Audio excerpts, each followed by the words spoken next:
Thanks for joining.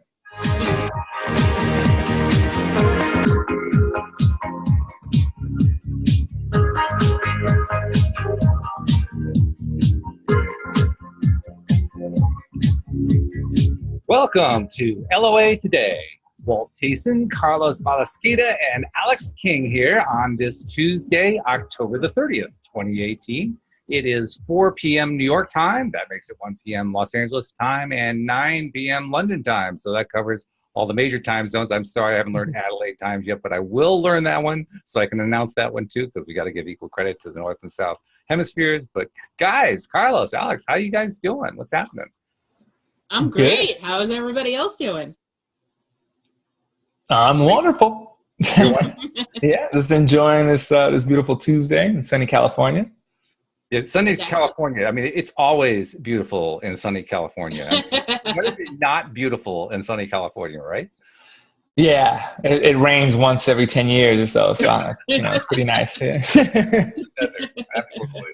Yeah. So we are, of course, live streaming today to the Facebook Law of Attraction Changed My Life group. And we hope that people are tuning in and joining us as we record our podcast for the day. We're going to take on a topic that Alyx and Carlos had kind of discussed previously a few days back. And I thought it was a good one when I heard about it. Talking about, kind of telling our own stories about, what we've been doing to create our own careers, what successes we've had, what roadblocks we found along the way, how did we deal with them, and most importantly, how did we tie in the law of attraction to them?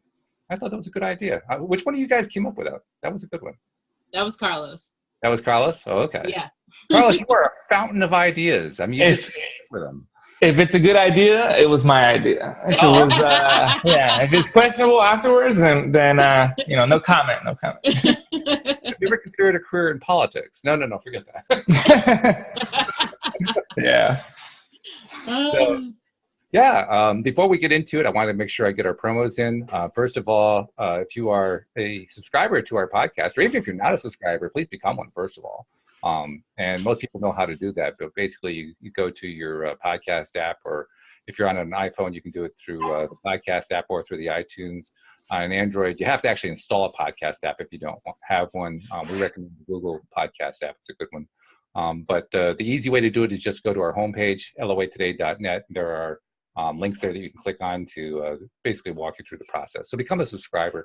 And for both new and existing subscribers, please post out there on social media. Some of you have been doing it, and it has been helping a lot. But we need more. We need more, because we need to get more people aware of how to get their daily dose of happy.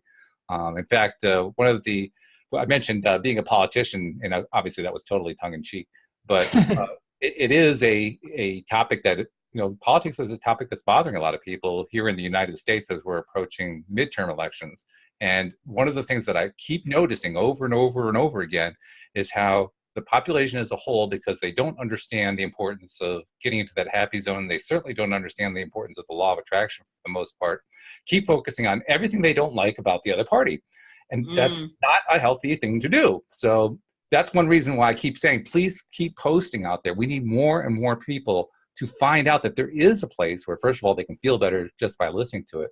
And second of all, get the perspective that, you know what, you don't have to keep focusing on all that negativity. You can actually focus on good stuff. So, yeah, please get the word out there. We appreciate that. Absolutely. Yeah.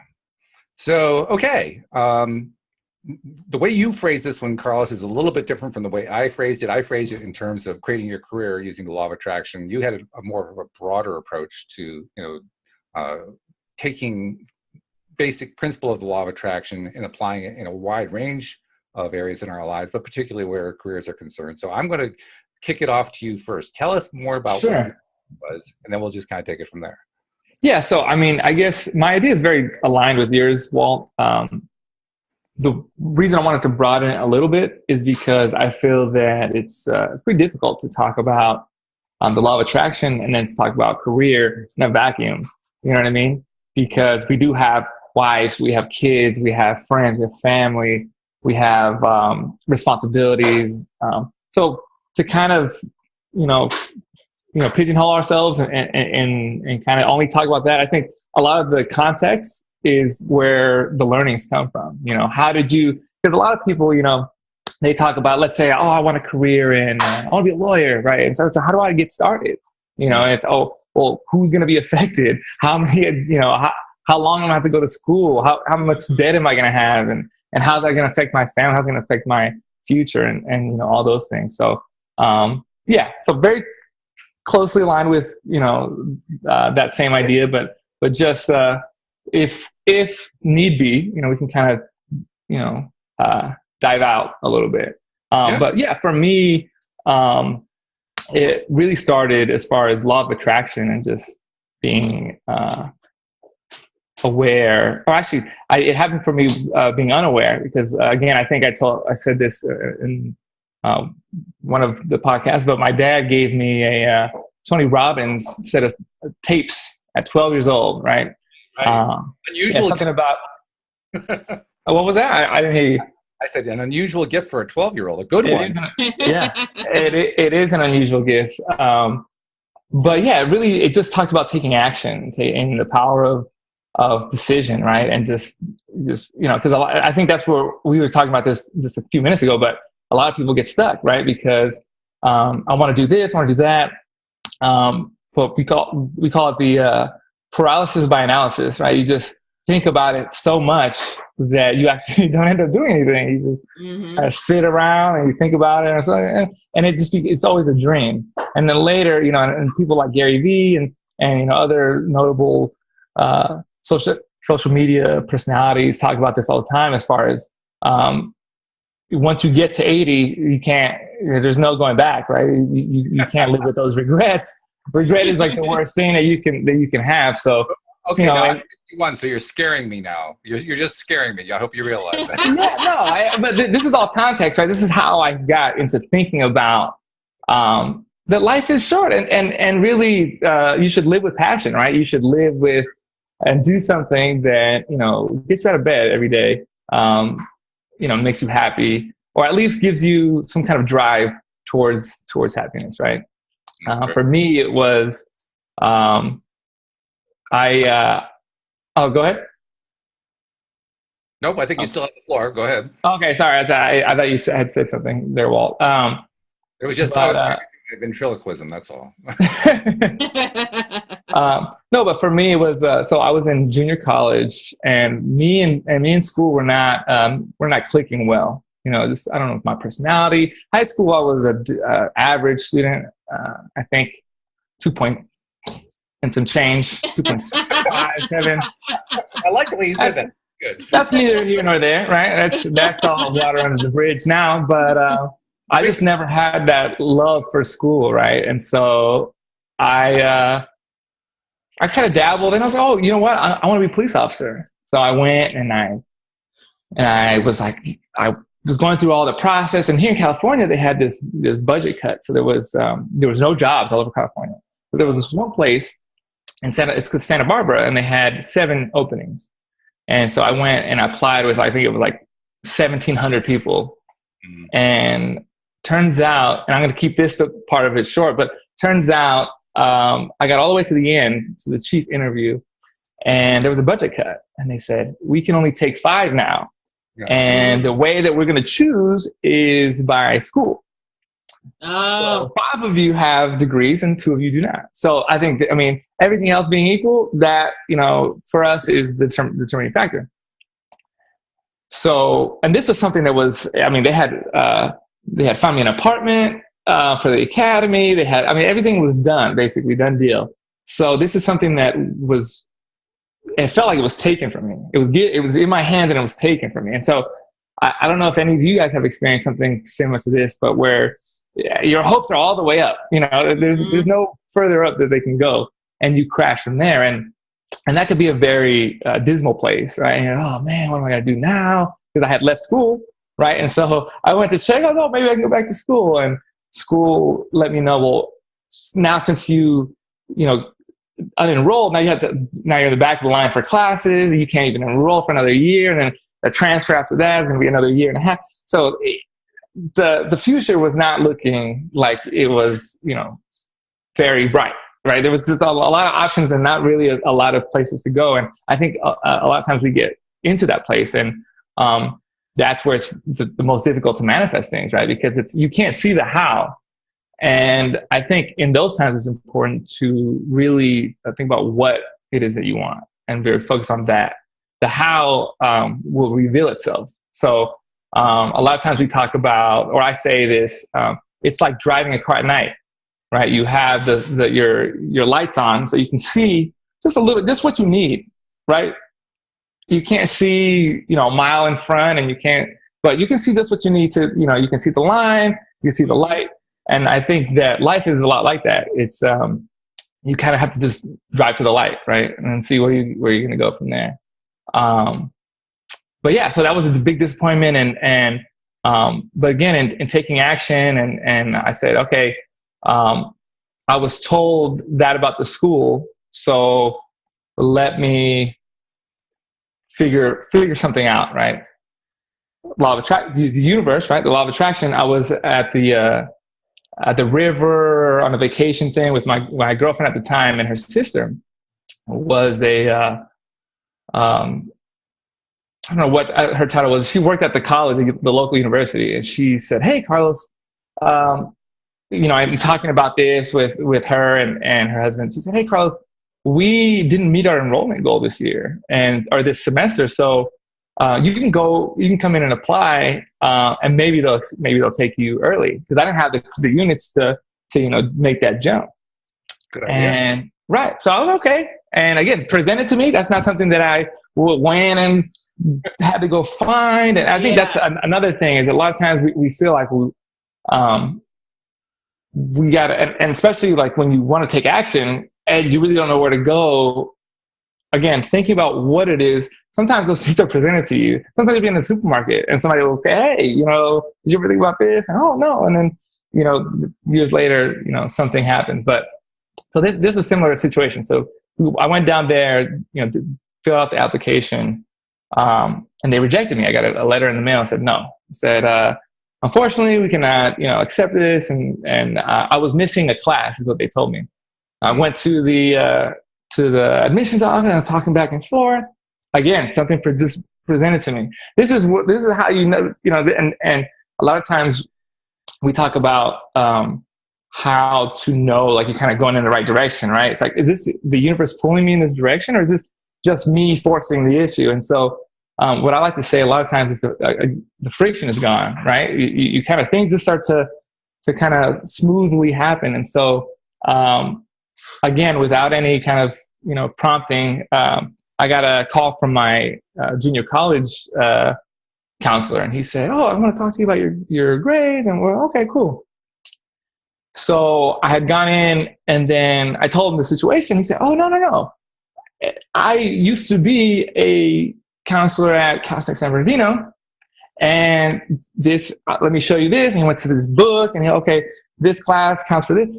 And so just, like that, I thought, oh, okay, perfect. So I emailed the admissions person and kind of going back and forth. Ultimately, I got in. Ultimately she said, "You know what? You're a nice kid. So I'm just going to go ahead and push this through." I don't think that that's a valid reason to let somebody into college, but, it worked for me. So, hey, anything that gets you in is a valid reason. Right. Yeah. And so just kind of thinking about that situation, that's a great example of something that I really thought was for me. And the universe told me it's not. The universe said, "No, that's not for you." And the universe presented me with what was for me.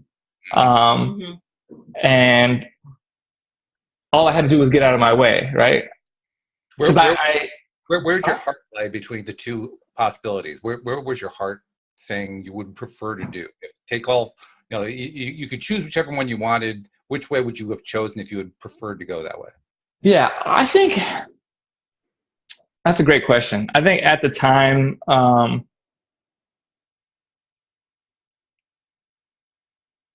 don't know. I think at the time it was school. I think my head was telling me to do the police academy, and it was logical, right? It's I can be young, I can make $85K a year starting, right? Work at the beach, like it's all the things that you all the reasons that don't really matter, right?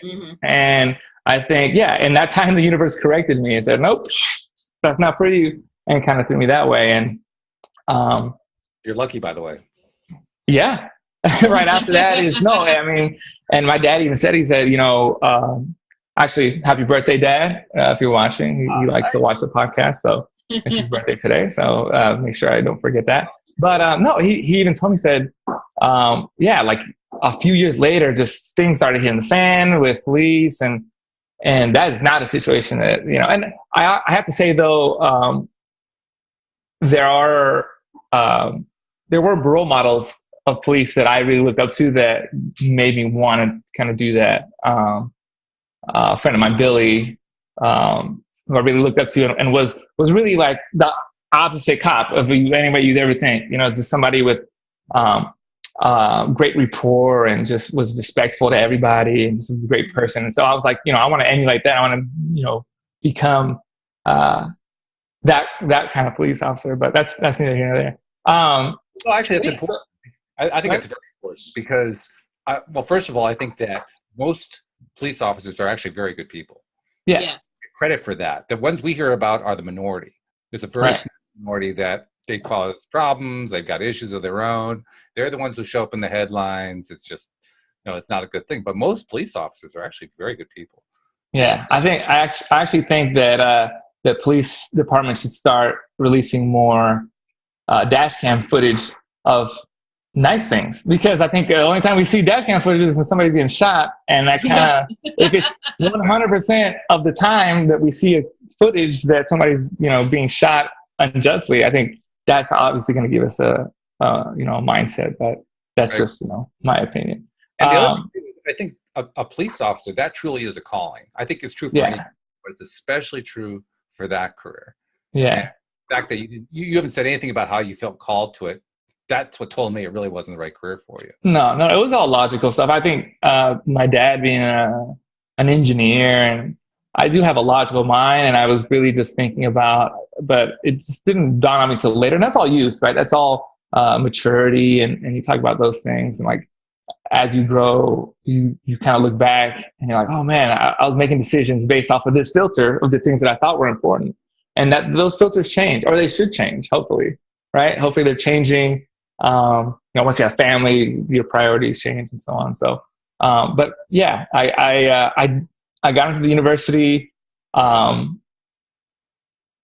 great grades. I don't know where that, apparently, apparently when you don't have to do homework and you can just do well on tests and listen, that was kind of my style of learning. Right. And so, come graduation, get out of there, and again, not knowing what I want to do, because that's the thing is, and I feel like a lot of people get that, right? It's like, oh, I did this college thing and I'm done.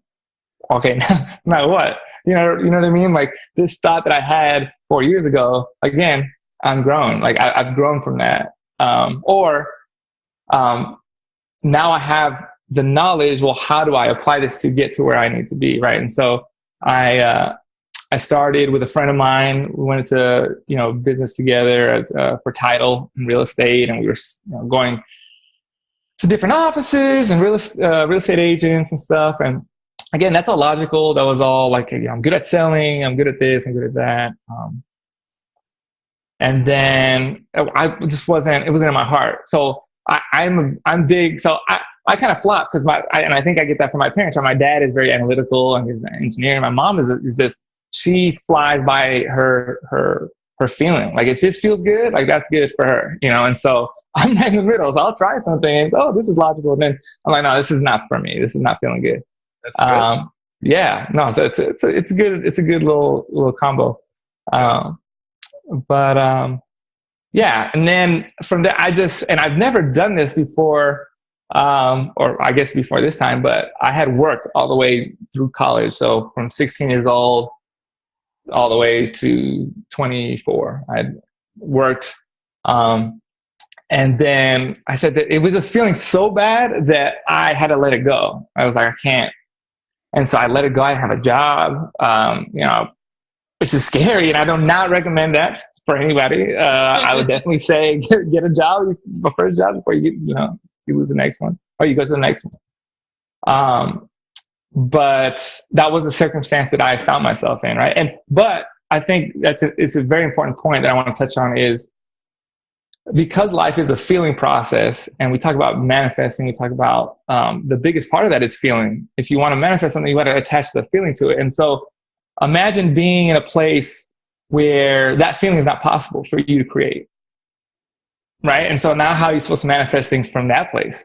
And so that's where I felt that I was at. I was like, this is so negative. This is actually a detriment to my future, more so than not having it at all. Right. Like being unemployed and just going to the gym and looking for a job, that was making me happier and giving me that better energy, right? That lighter energy in order to manifest things going forward. And I know that to be true because, again, unemployed, I had a calling to go back to my university. So they had a job fair and Amazon was hiring. So, oh man, Amazon, that's a really good job. That's a, business. That's what I went to school for. That's what I'm passionate about at the time. And so I did it, and I got there and, really hyped and ready to go, ready to interview. So they say, come ready to interview. I have a tie on, I'm a haircut, and I get there and they didn't show up. I was, here, I'm ready to interview. Said, well, the recruiter, he couldn't make it. He had double schedule with Pomona. But you know what you could do is you can leave your resume on the table here and we'll call you, right? And I'm like, I've heard that before, right? Oh, yeah. And this is a job fair, right? This is hundreds of tables that people are saying, oh yeah, just leave your thing on the table. But it sounds again, like it's not unfair to me. It was completely unfair. Nobody was there that was supposed to be there. Right. Yeah, unemployed fair, more likely. Right. No, but and so this is my point about the kind of the peripheral giving us those lessons. And for me, it was that can be discouraging, right? That can be very discouraging, especially when you're unemployed, especially when you're desperate. You're like, oh man, I need a job. But again, staying in a positive mindset and thinking affirmatively, like this doesn't mean that they're not going to call me, right? How did you do that? What was your way of staying in that positive mindset in the face of unemployment? You can't even get the darn interview because the recruiter doesn't show up. All these things going on. How do you stay positive? How did you do that? Honestly, faith. Yeah. I think it's easy to have good energy, be positive and stuff when everything's going right. You're tested really when things are not. And really, I think that faith, and then also just really how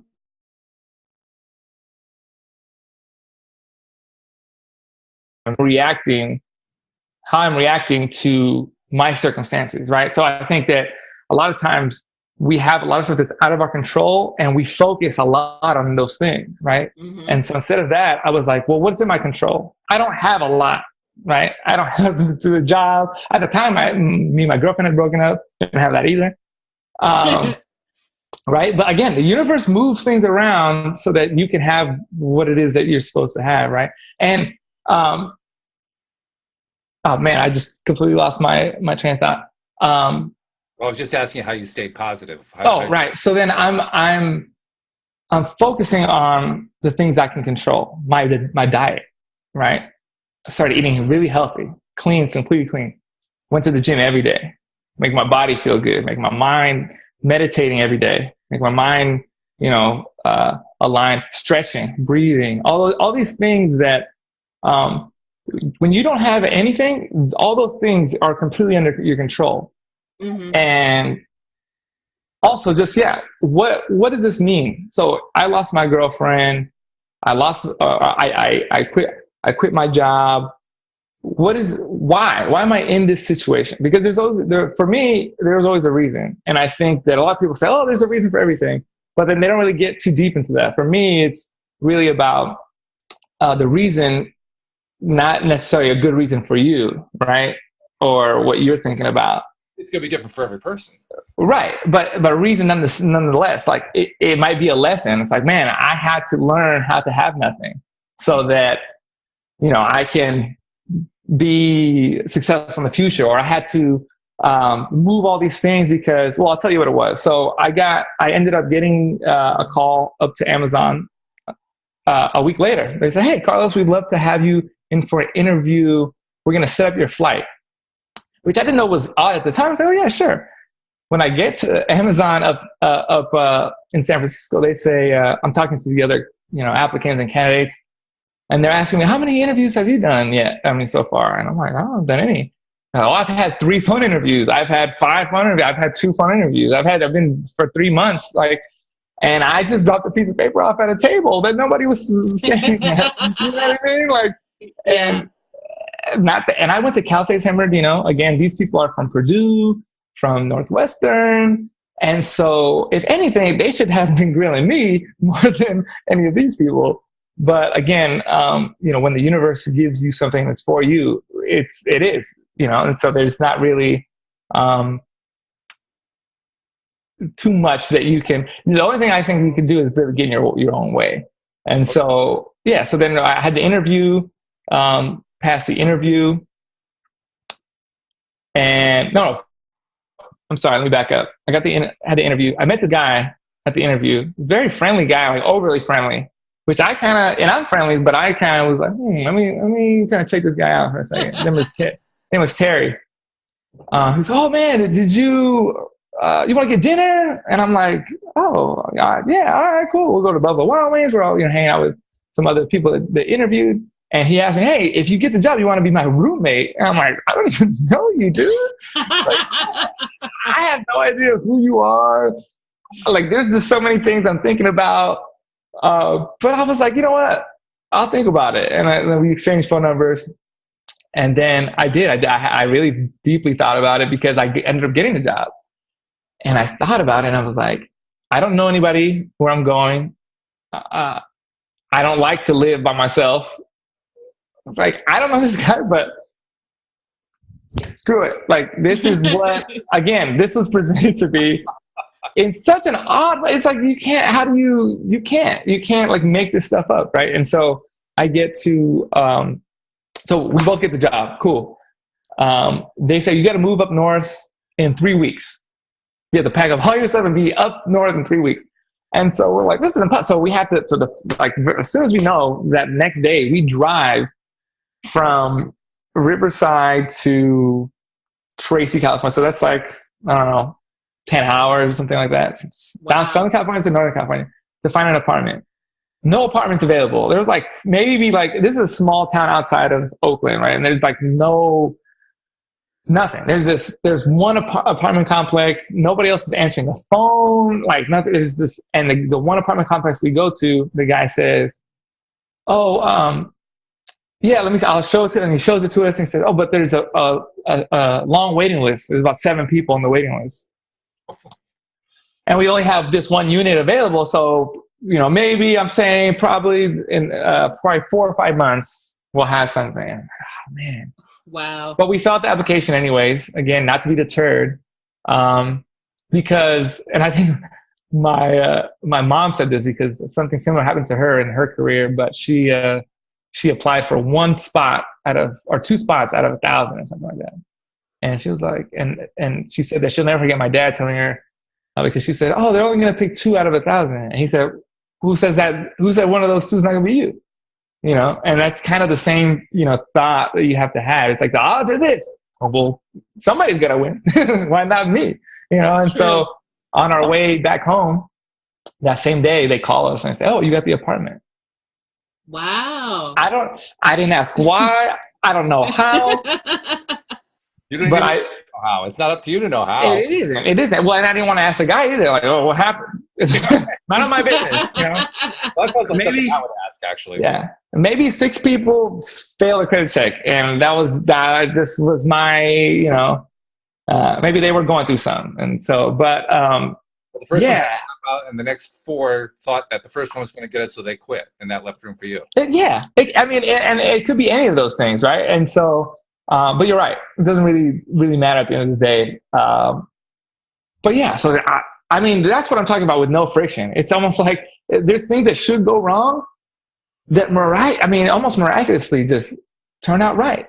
and not always, right? They don't. It's not always something so drastic, but when you start to see things like that are drastic, that's when you really are like, I start kind of running full speed, because that's just a sign of and it's affirming what I already know to be my future. And then through that, right, you start to, if there's any doubt, it's gone completely, right? You don't want to have doubt to begin with, but even that little inkling, when those things start to happen, that goes away, and that only strengthens your law of attraction. So, yeah. And I mean, I talked about quitting Amazon, and that was a whole other chapter, but I really wanted to just go over that real kind of section of time, because I feel like that is very telling. Yeah. That's good. No, thanks for the story. That's a really good one. And it has a number of different elements that really illustrate how the law of attraction works and how important it is to stick with your feeling. And you did that beautifully. Right. And not only did you stick with what you were feeling, you stayed positive, you used pure faith, because reality was something completely different. And you just you didn't buy into reality. That was no. I think too it's when again, the universe taking things away until almost you only have faith, right? Like that's what else, right? That's why I'm saying it's like it's all connected, and it's very surreal to kind of think about. But when you take a step back and you kind of you tell these stories out loud and you see these things connecting, and I didn't get this, and I really, really wanted this, but it's because, man, I had such a mountain and a triumph up here that it wasn't even in my purview, right? Like that was completely far from my sight, and that was only a swing of like a 3-year period, right? And so, just to kind of reiterate that, it's where you are right now. If that's not where you want to be, if you've been struggling through some stuff, whatever, like take a step back and really think about why. What am I learning from this? What am I gaining from this? And through, again, just controlling the things you can control, your health. I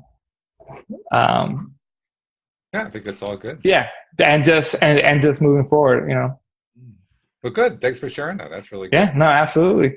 So I'm going to turn it over to Alyx now. Now that you've had the stage set for you, like So what's your story? What's the story you want to share? Well, my story was eerily similar to Carlos's, because I also grown. Oh.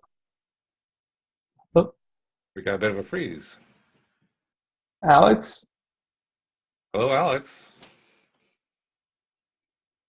Well, this is disappointing. Can you hear me? There you are. There we go. We thought we lost you. Oh, no. No, I've been here the whole time. We're just going to have to let your ISP know. That's all. All right, take two. Take two. Action. Okay, so like I was saying, I also wanted to be a cop, so I went through the whole process, and it was easier for me because they were looking for minority females. Oh, okay, so, I got to stop you right there. We have two people who have good careers as stand-up comedians who also both wanted to be cops on the same show. Yes. Street magic. Okay, I'm sorry. I didn't mean to interrupt you. But I just want to bring that point to because that's kind of the middle of my story. That's it. I have to go back to the beginning where in high school, I was also an average student, but I wasn't getting the attention that I needed in school. I wasn't getting the full education that I should have because like I had said on the other podcasts is I have Asperger's, but it wasn't diagnosed back then. So they didn't know how to teach me. So I ended up dropping out of school twice, actually. And coming back, I went into this program that they had at my school called the Dropout Prevention Program, where they put you in a smaller classroom and everything's concentrated. It's basically 3 rooms, and it's like a little schoolhouse in the basement of the school. So everything's concentrated. You have your own psychiatrist, you have your own secretary, you have your own school down there. So it was cool. And then I said to my parents, I said, listen, at this rate, graduating is not going to be, I'm not going to graduate with my friends. So what I want to do is, my parents were all for me doing whatever I want to do as long as I had a backup plan. So what I wanted to do was, I said, I'm going to drop out, but I'm going to get my GED and I'm going to take it from there. And which was weird because thinking back, I never had college in my mind. And it just wasn't a thought. I just never thought that I wanted to go to school or where I wanted to go to school. I never applied to any schools. So going back, I dropped out of school, and the teacher at the GED program told me that I had to take all these classes and stuff to get my GED. And I was like, no, you don't understand. I just left the school like 20 minutes ago. I don't need these classes. I know everything. So I made a deal with the teacher. I said, listen, how about I take the test? If I don't pass it, then I'll come back and I'll pay for these classes that you want me to take. So I took the test, I passed it, and I got my GED. So driving back from the GED class at one night, I passed by a hair school, and this is how things work for me. I notice things out in my peripheral, and then they come to fruition like later on. Oh, so nice. I didn't notice that I noticed the hair school, but I was like, oh, there's a hair school there. That's kind of cool. And kept driving. 2 weeks later, I get my letter in the mail saying that I get my GED, and I'm like, all right, so what do I want to do with it? And I was like, you know what? I want to go to hair school. So went, signed up, everything worked out. Graduated early. I graduated in like 8 months or something like that, which is unheard of because it's like a 10-month program, but I went day and night. So it was, oh, wow. Yeah, so I finished early. Graduated as a color specialist. So as you can see. It was one of the first things I saw, actually. Yeah. I like it that way. Sure you do. Yeah. I also used to work at a hair salon, just so you know that as well. I was a salon coordinator at an Aveda salon. No way! I worked at an Aveda. So, but yeah, just to continue the parallels here. But. Just to mess with my head. Is that what you're doing here? Oh my God. That's funny because my first job at a hair school was at an Aveda. They wanted me to assist, and I was like, no, I'm not assisting. I'm a hair stylist. Like, I just I knew everything. I was just, I don't know, I was bigger than everyone. So I was like, no, I don't need to assist. I want a chair, and I want my clients, and that's what I'm going to do. So I found a salon that gave me a chair, and they were like, okay, do your own thing. So I did my own thing for like 10 years. No, 8 years. And then that's when I decided to sign up for the police officer program and passed that test and did everything. And then something happened with my license. Wait, so curious, going back. Go ahead. Walt asked me about mine, so now I'm curious about yours. So what was your kind of motivation for, because you had been doing hair for 8 years, so that sounds like you had a pretty good momentum doing. So that, again, I think that people are interested in this part of it is like, what changed in your mind or heart, or what is it that made you kind of do that flip flop or that, that pivot? My aunt, who was a police officer in Boston, she had passed away. So that's kind of what gave me the jump. Well, it was before she passed away. She was dying of cancer. So I was like, I want to apply. And I talked to her about it because this was a dream from when I was a kid. So I was like, let me talk to her about it. And she brought me through the process and everything else. And And then unfortunately she passed away before I got the call that I passed the test and everything else. But, you know, I still wanted to go for it. But it obviously wasn't for me. So it was taken away from me. I was going to say, what was obvious about it? But okay, I think you just can't. Well, what happened was there was something going on with my license. I had let a cousin of my cousin put his car in insurance in my name. And then he did some finagling, and it ended up that I couldn't renew my license in the coming next year. Oh. So to be a police officer and to be in the academy, you have to have a valid driver's license. And I was like, but yeah, I'll be able to, once I go to the academy, I'll have the money to pay for whatever he did to figure out, you know what I mean? And I was like, I have a plan. Just let me do my plan. And they were like, no. And within the next year, if you can't renew your license, it's not going to work. So that wasn't for me. So I went back to doing hair. And then that's when the comedy thing came in. It was random as heck, but it was always a part of me also, because my friends were always telling me, oh my God, you're so funny. You should be a stand-up comic. And I'm like, yeah, okay, whatever. So one day, my mother took me to a comedy show of a friend of hers. And she I want to say promoted comedy shows, but she did her own shows where she had 4 or 5 comics come on. Yeah, she produced her own. Yeah, she produced her own shows.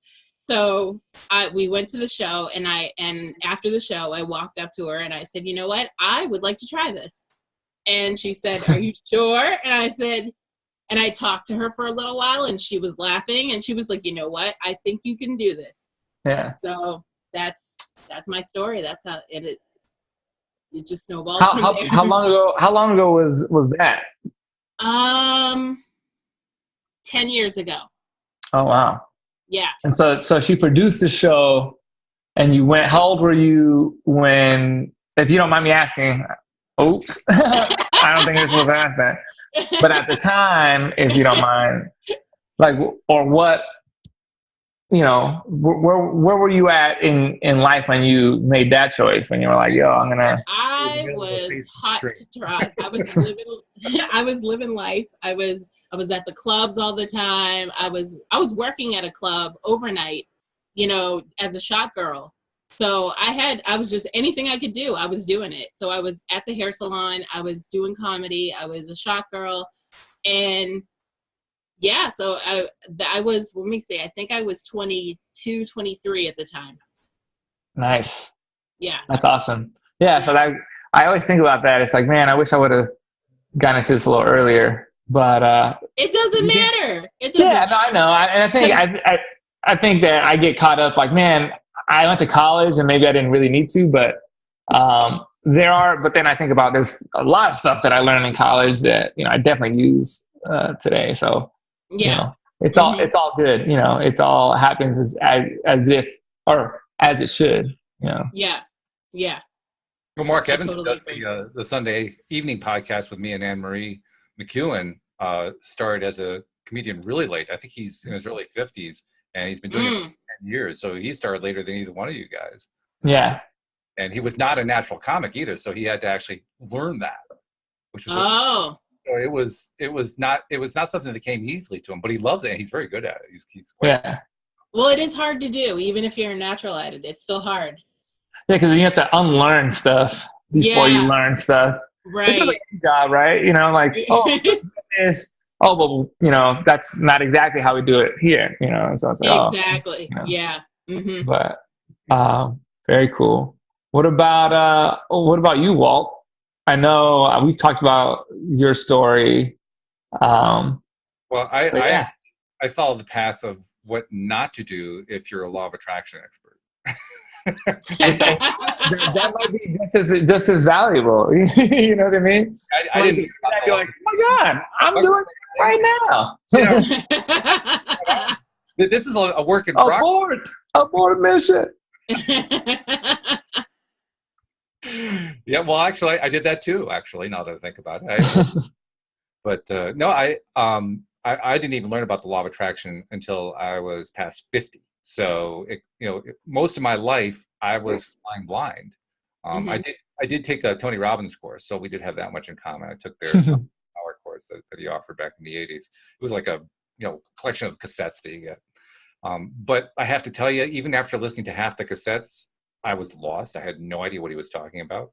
It didn't resonate with me at all. I mean, some of it sounded pretty good, but I had such a left-brained belief system, which meant I didn't have much of a belief system. I was all pure logic. Right. I was Mr. Spock. And that's like the worst thing you can do when it comes to trying to pursue a career. Now, I've had quite a bit of success where my career was concerned, but, and this is the big but, I learned very early on that I was quite computer savvy. I mean, back in the early 1980s, nobody used computers. I was one of the very first adopters of a computer, and that just made me, every step of the way. Well, I know how to use a computer. Oh, you're hired. It was that kind of a deal. And so I kept going with that. The thing is, I didn't love computers. I was good at them. Yeah. I could just practically drink it in. I could make sense out of it. Well, actually, the very first time I had to talk to my brother, who was a software engineer, he explained something. But once he explained it, okay, I get this stuff. I know what to do with this. And that's what I did. I could do stuff with it, but I didn't love it. And I kept building a career doing stuff that was related to computers, and I didn't love any of it. You do that long enough, a few things happen. One is you're just in it for the money. You just lose interest in what you're doing. You learn it because you have to. And that's, I don't know how to describe how painful that is for a career. It's bad enough when you have to learn school that you don't want to learn, right? It's being paid to do it. It's like 5 times worse than in school. At least you can kind of, you can play hooky, or you can walk away from it and just, not study or whatever. You can't do that in the work world. You got to work anyway, even though you don't. So that's pretty miserable. And the bottom line is, even though I was fairly successful with computers for a number of years, I actually got to the point in my life where I ran into a brick wall. The brick wall was, I can't do this anymore. I just can't. And it's not like I don't use computers. I'm still doing stuff all the time. I mean, my wife's gardening business, I do all the computer stuff for her, and I help her with the bookkeeping, all the things that I'm good at. But so it's not like I've stopped doing it. But as soon as I got to the point where I just couldn't make it my career anymore, that's the wall I ran into. I couldn't keep doing that. And I didn't know what I wanted to do. All I did know was that I had just discovered the law of attraction. So that was in my 50s. I was like 50, 51 when I first discovered the law of attraction. 50, actually. I was 50 the year I saw The Secret for the first time. So you can imagine, I graduated from school when I was 22 to 50. Do the math. That's 28 years of doing what I love. Yeah. It's a long time to do what you don't love. True. And you do it that long, when you run into that wall, you say, well, God, my work life is almost over. What the hell am I supposed to do? Yeah. A few years to figure it out. It took quite a bit of studying of law of attraction teachers, but there was one thing that did resonate early on, and that was follow your passion, follow what you love. And I had been trying for years to figure out what it was that I loved, but I always did it the wrong way. I did it trying to figure out, what can I do that I love that I can make money at? Right. Okay. Talk about that a little bit, Walt. I think that's important. I'm here to tell you that is absolutely the wrong approach. Yeah. Because you are limiting horizons in ways that you can't even begin to fathom just by doing that. Because the only way you can answer that question is if you can identify a way to make money doing it. If you can't identify it, you eliminate it. Right. Right. So it's completely dependent upon your knowledge of what you can make money doing. That limits yourself in ways that you don't even begin to understand while you're doing it. No, I think we talked about, me and Walt talked about this, I think it was on another podcast, but it was about Dwayne "The Rock" Johnson, right? The wrestler, right? Yeah, we talked about, think about that guy. I think that's a very great example. It's like, if he was looking for money, he's not going to join the WWE wrestling, he's going to start, but he made that into what he ultimately made it into, which is a amazing acting career. The money showed up, because he was, and I've heard him talk about it. He just was like, I want to do this. And he was just that's just what he wanted to do. He's very pointed about it. But yeah, it's not like he was like, oh, I can't make $1 million in this, so I'm not going to do that, Yeah. But And I've been there. I know exactly how that feels. Now, what did happen was about 6 years ago, I started doing this podcast. And I've told this story a number of times on the podcast, so our long-term subscribers know this story really well. Right. But much to my surprise, I found I actually enjoyed doing the podcast, even though there's no money in it yet. It's just I don't know how long I can keep doing it. I kept loving it. Every single podcast, every single episode, it felt so good afterward, and I never really experienced that before. So even though for 6 years now I've been doing it unpaid, I keep doing it. Which means one of two things. Either I'm just completely insane. That's a possibility. Or the other possibility is I really do believe that it's going to turn into a paying career. And hopefully sooner rather than later, because the bills get out after a while. But that also becomes an interesting challenge. I need to take a step back. One of the things that I helped to do a number of years ago, actually it was the same year that the attacks of 9/11 happened. I started getting involved in creating a school, and I won't go into the details of it. I've gone into it in the past. It's called the Sudbury Model School for kids. And the school was one where the kids actually control their entire workday. So they get to decide everything they're doing all day long while they're at school, which of course is very radical, very unusual. Yeah, I like that. That's how my program was. Was it? Yeah, that's exactly how it was structured. Yeah. And, well, then you know how powerful that is, because you get to try things, you get to experiment with things. And that's the point I wanted to raise.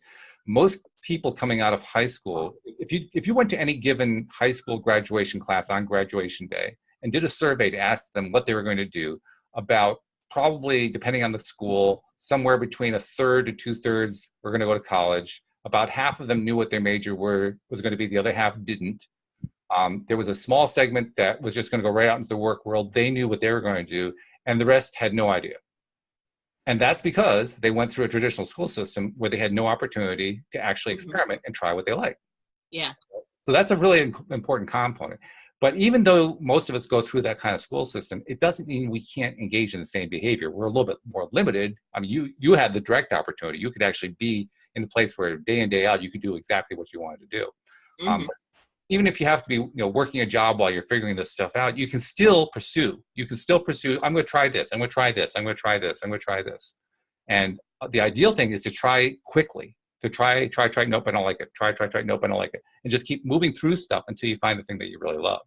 Right. If you can do that, if you can do it relatively early, find what really creates your passion, you are basically putting yourself right dead smack in the middle of the vortex. You're right in the middle of that place where the law of attraction is going to deliver the best stuff to you, because you let yourself there sooner. So that's what my main point is. You got to find the passion first, and if you do, passion creates things for you. That's a great point. Well, I think somebody told me fail early and often. Yes. Fail early and often. So, like, to your point, just try it, and I think that that brings up a lot of good points, because think about, and I think when you think about careers like this, like let's say a professional podcaster, a musician, a stand-up comedian, I have a theory, right? And it goes like this. It's a lot of people try these things, and then, but again, for the wrong reasons, right? And so those people fall off a year in, right? And then again, nobody's making money, but those people fall off a year in. And then the people that are good at it, but don't like it, don't love it, they stay a little longer, right? But, right, because they have to. But ultimately, the people that I feel that are the most successful people in their field or in their passion are people who completely, they have that love, that passion, because that's the only reason that you would stick around for 10 years and not get paid, right? Or you think about, and that happens a lot in stand-up, if you think about anybody that you think, oh man, that guy is really lucky, in stand-up, not the case, right? Joe Not at all. Rogan. Who else has specials out right now? Joey Diaz. All these guys talk about years, 15 years of just making nothing, and just people like, are you crazy? Like, why are you doing this for no money? That doesn't make any logical sense. And to your point, it doesn't. If you're living in logic, they're crazy for doing what they're doing, and that's the kind of crazy you want to have. It's a right. Good, yeah. Right. But I think, so my point is, there's a turning point to where all of that effort, you meet that 10,000 hour rule, right? It's like you got to the 10,000 hours, but that's because of your passion for whatever it is that was. And so it's my theory is that it's I can't think of the words right now. It's self-fulfilling prophecy, right? Yes. You will achieve. It's not an if. Yeah. It's a you will, and it's also it's just a matter of time, right? It's can you hold on that long? And some people can't. It's because circumstances. That's fine too. But ultimately, and if you talk to all those successful people, they'll tell you, oh, what is it about now versus when you were not making money at it or whatever. And for the most part, I think like 9 out of 10 of them would say, I just started really being me, being myself. Yeah. I think it's when you hear these interviews, I listen to a lot of podcasts and other people interviewing others. Listen, have that ear. That almost comes up almost 100% of the time. Is, you know what? I was trying to find who I was, and then ultimately, and that's why that takes time, right? 10, 15. They're at the point where like now they are 100% themselves. They're completely comfortable, but then that also means that their careers, because they did what they love, and then that turned into money, and then so that's it's kind of a culmination, of all those things. So that was a great point. Some people may wonder too, how is it that you can pursue something if you're not getting paid all that time? And the simple answer is you have other means of support while you're doing that. Yes. Right. It's not your only thing that you're doing, but you have to make the time to do the thing in your spare time. Right. You're right. And that's the thing, is if you don't make the time, do you really love it that much? Right. Listen, it's a very good. But okay, so I'm playing the devil's advocate, because I just said that, but I've gone through that, and so like I'll kind of interject here real quick. And the comedy thing for me, it was a point where it was like, this Amazon thing is too overpowering in my life to allow me to do this, right? And so to me, that's where I was like, and again, I think my personality type is unique too, in the fact that like I'm very 100%. If I'm doing something, I'm doing that 100%. But it's very hard for me to do multiple things at that level. So like, for instance, I was working at selling phones when I was in college, and I was making like $90,000 a year. This is like back when, selling cell phones in a kiosk in a mall. This was back when they just introduced the no contracts. So phones were flying off the thing like it was like candy, right? Yeah. Right. But then I'm like, they're calling me into work because things are always busy, and then I'm going to school too. So it's like, well, my school is not doing that well, but it's like, man, I'm making $100,000 almost. But you know what I had to do? I had to quit that job. You know what I mean? Because I knew that I was going to give 100% effort here, and this was going to go to the wayside. And so to me at the time, that the school was important to me, right? And so that's just my personality. So I can see where people are conflicted. It's like, man, I really love this. I love to paint. But man, I'm a lawyer. When I come home and I just like, I've been reading my mind is fried. How am I supposed to do this? And it's like, well, then now I start to question myself. Is this something that I really love, or is this, I'm just trying to escape? It's a lot of, mental mind tricks that can be played. But I think that just knowing yourself, right? And that for me was the way that I can jumpstart this, right? And so now obviously you got to find income. You can't just like, throw it all to the wayside. But This is going to freak you out because we just used up our hour. We got to end. Oh, wow. What? It felt like 5 minutes. Yeah. I want to apologize, actually. I feel like I was talking. I can talk a lot. So I apologize if I didn't give enough time. I just felt like the time was going really, really quickly here. So let's carry on the conversation next week. It's a good topic. Sure. Yeah. Cool, okay. Cool. So I hope you guys have a great week. And actually, I'll be talking to both of you in later podcasts this week. So we'll talk to you guys then, okay? All righty. All right. All right. And we'll see you all next time as well here on LOA Today. Goodbye, everybody.